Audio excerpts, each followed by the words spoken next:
కాలక్షేపం రాసిన వారు బి రఘురామరాజు గారు. రామేశ్వరం పోతున్న యాత్రికులతో పాటు ఇద్దరు యువకులు ప్రయాణం చేస్తున్నారు. వాళ్ళల్లో ఒకడు రెండో వాణ్ణి, అవును అన్నట్టు మన దేవురు అని అడిగాడు.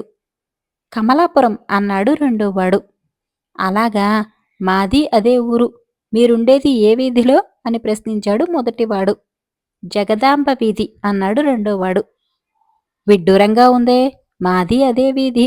వీధిలో ఎటువైపు మీ ఇల్లు అన్నాడు మొదటివాడు. శివాలయానికి ఎడమవైపు ఉన్న రెండో ఇల్లు చెప్పాడు రెండోవాడు.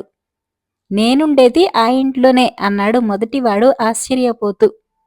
ఇదంతా వింటున్న తోటి యాత్రికులు, ఏమయ్యా, మీ ఇద్దరూ ఉండేది ఒకే ఊరు ఒకే వీధి అంటున్నారు, ఎంతవరకు ఒకరినొకరు ఎరగరా అని అడిగారు.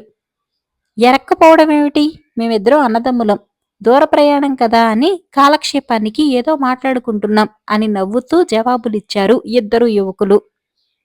వాళ్ళ పిచ్చి సరదా చూసి మిగిలిన యాత్రికులు పెద్దగా నవ్వటం ప్రారంభించారు.